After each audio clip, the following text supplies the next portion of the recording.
Good morning, my brothers and sisters in the Lord. My name is Reverend Father Collins Onyekaide. I welcome you to today's episode of Faith Issues, being brought to you by the Social Communication Department of the Catholic Diocese of Nsukka. Today being Thursday, 14th March 2024, and the fourth week of Lent. Our theme is, Do Not Have Other Gods Except Me.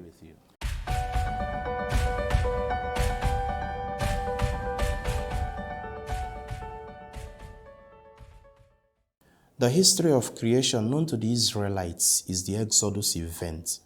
God raised them from the status of a slave and gave them an identity.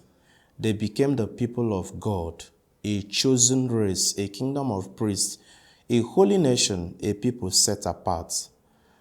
The people of Israel had a covenant with God when God said, "You shall be my people and I will be your God." Exodus chapter 6, verse 7. Hence, the people of Israel became God's chosen people.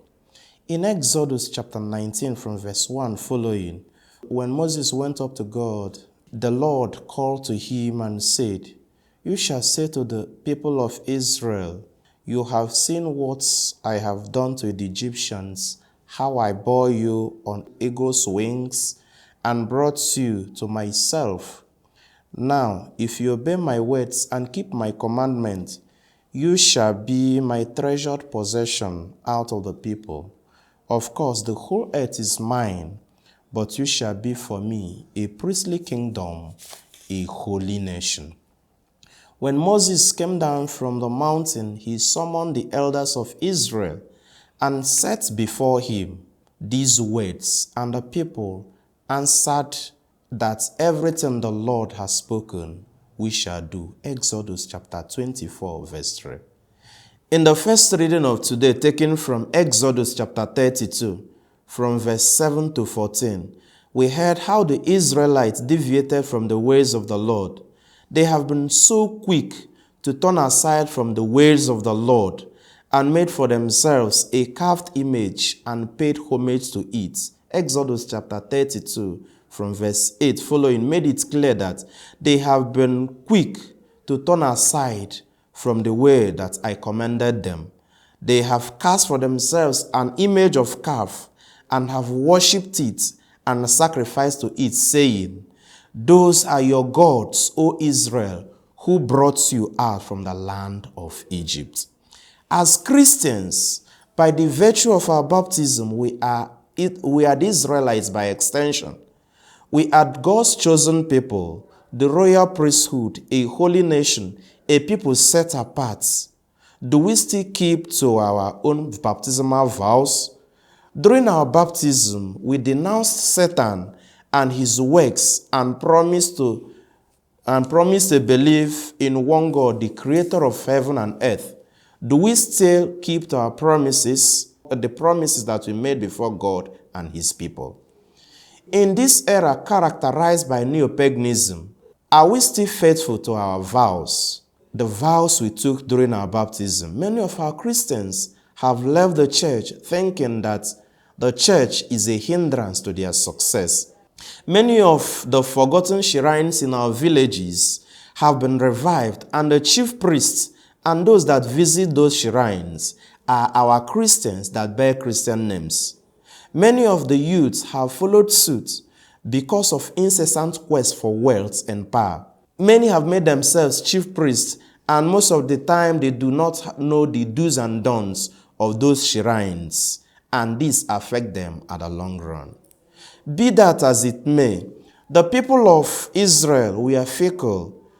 God said in Exodus chapter 32 from verse 9 to 10, "I have seen how stiff-necked the Israelites are.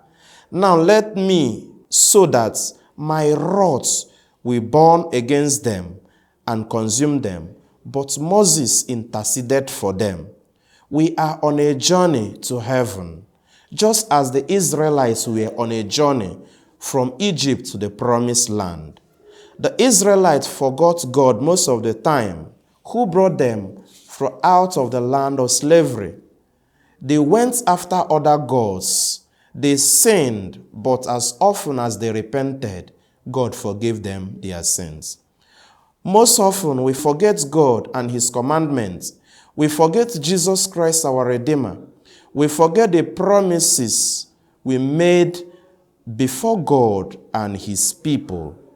Often, we consider wealth, sex, drugs, properties, entertainment industries, and other things as our idols and worship them.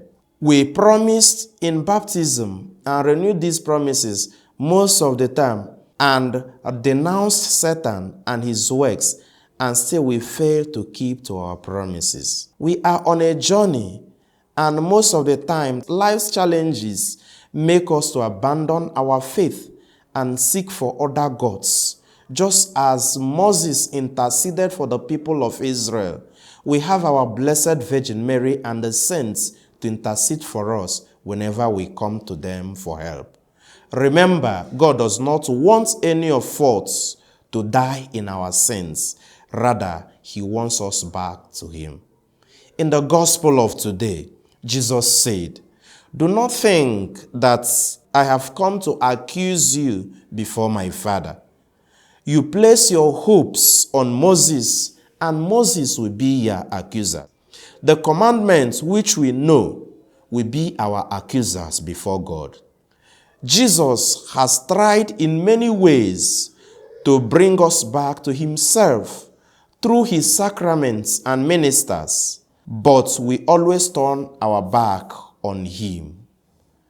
This period of Lent is a period we should have a rethink and come back to Him by obeying His commandments, and especially knowing that He is our God and we should not have any other God except Him.